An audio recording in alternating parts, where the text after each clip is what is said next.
Hi hello friends, welcome back to media tax. நான் உங்கள் மௌனிகா. மார்னிங்லேருந்து நம்ம நிறைய அப்டேட்ஸ் வந்து கொடுத்துருப்போம். ஸோ பேக் டு பேக் நமக்கும் நிறைய அப்டேட்ஸ் வந்து கிடச்சது எல்லாமே உங்கள் நான் ஷேர் பண்ணியிருக்கேன். இதேமாதிரி அப்டேட்ஸ் நாளைக்கு நான் ஷேர் பண்ணுறேன். பட் இந்த அப்டேட் வந்து பார்த்திங்கன்னா ஒரு இம்பார்ட்டன்ட் அப்டேட். பிகாஸ் கண்டிப்பாக நாளைக்கு எபிசோட இது வரதுக்கு நிறைய ஹைலி சான்சஸ் இருக்குது. அதனால் இப்போயே ஷேர் பண்ணலாம் அப்படின்றதுக்காக அதை நான் ஷேர் பண்ணியிருக்கேன். நிறைய பிடிஎஸ் வந்து நீங்கள் மார்னிங்லேருந்து நம்ம பார்த்துருப்போம். அதில் ஒரு சில பிடிஎஸ் நான் கனெக்ட் பண்ணி மேபி இப்படி வரதுக்கு பாசிபிள் இருக்குது அப்படிங்கிற என்னோட ப்ரொடக்ஷன் கூட நான் ஷேர் பண்ணிக்க போகிறேன். உங்களுக்கு எதுவும் ப்ரொடக்ஷன் இருந்தால் மறக்காமல் கமெண்ட்டில் ஷேர் பண்ணுங்கள். ஆல்ரெடி மார்னிங் வந்து ஒரு பிடிஎஸ் நம்ம விஜயும் காவேரியும் சோகமாக இருந்தாங்க. அதுக்கான காரணம் என்னன்னு சொல்லி நம்ம வந்து அந்த வீடியோலேயே ஷேர் பண்ணியிருக்கோம். பிகாஸ் காவேரி வந்து விஜய் வீட்டுக்கு வந்திருக்காங்க. ஸோ காவேரி அவங்க அம்மா கிட்ட மாட்டிக்க கூடாது அப்படிங்கிறதுக்காக விஜய் போயிட்டு வெளியில் நின்றுட்டு காவேரியை காப்பாற்றுறதுக்காக வெளியில் நிற்கிறாரு அப்படிங்கிற மாதிரி ஒரு பெரிய லாங் வீடியோவை போட்டிருப்போம். செக் பண்ணி பாருங்க. ஸோ அப்போ காவேரியை விஜய் வீட்டுக்கு வந்தாங்க அப்படிங்கிற ஒரு கொஸ்டின் மார்க் இருந்துச்சு. இன்னைக்கு எபிசோடில் என்ன ஒரு காஸ்டியூம் போட்டிருந்தாங்களோ அதே காஸ்டியூம் தான் வந்து பார்த்தீங்கன்னா அந்த பிடிஎஸ்லேயுமே போட்டிருந்தாங்க. அப்போ கண்டிப்பாக இன்னைக்கு நைட், அதாவது நம்ம எபிசோடில் போயிட்டு இருக்கல அன்னைக்கு நைட் நடந்த ஒரு சீன் தான் இப்போ வந்து ஷூட்டிங் பண்ணிட்டு இருக்காங்க. டே அண்ட் நைட்டாக ஷூட்டிங் போயிட்டு இருக்கு போல. அந்த காவேரி ஏன் வந்து விஜய் வீட்டுக்கு வந்தாங்க அப்படிங்கிற ஒரு கொஸ்டின் நான் கேட்டிருந்தேன். அதையும் ஞாபகம் வச்சுக்கோங்க. அவங்களோட காஸ்டியூம் வந்து நோட் பண்ணிக்கோங்க. உங்களுக்கு வீடியோவில் கிளியராக தெரியும் பிக்கில் பார்க்கும்போதே. அதே மாதிரி அதே காஸ்டியூமே நம்ம விஜய் வந்து பார்த்தீங்கன்னா ஒரு ஷாப்புக்கு போகிற மாதிரி அப்டேட்டுமே நமக்கு கிடச்சிருந்துச்சு. அதுவுமே தேர்ட் பிக்கில் நீங்கள் பார்ப்பீங்க.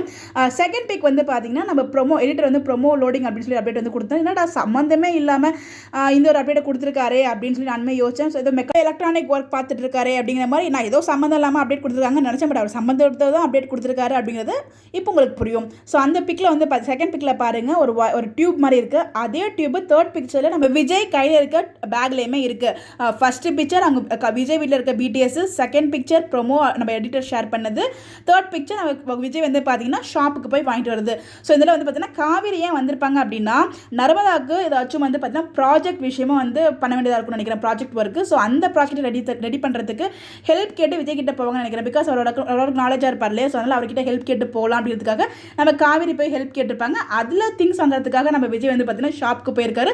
ஸோ அதே டியூப் வந்து வாங்கிட்டு வர்றாரு. ஸோ செகண்ட் பிக்சர் அங்கே யாரோ வந்து அதை மேக் பண்ணிட்டு இருக்காங்க அந்த ப்ராஜெக்ட்டை. ஸோ அதுதான் வந்து பேக்ரவுண்டில் வந்து அவர் போட்டு அந்த பாட்டு போட்டுருக்காரு ப்ரொமோ லோடிங் அப்படின்னு சொல்லி. பட் நம்ம ப்ரொமோ வந்து எதிர்பார்த்தோம், ப்ரொமோ வந்து வரல.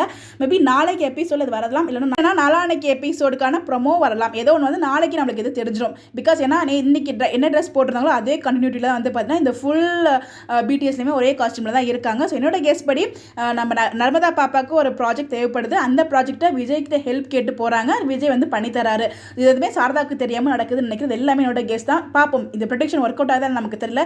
எல்லாத்தையும் நம்ம கனெக்ட் பண்ணி பார்க்கும்போது இருக்கிறதுக்கு நிறைய பாசிபிள் இருக்குது. ஹைலி சான்சஸ் இல்லாட்டியும் ஓரளவுக்கு சான்சஸ் இருக்க மாதிரி நான் ஃபீல் பண்ணுறேன்.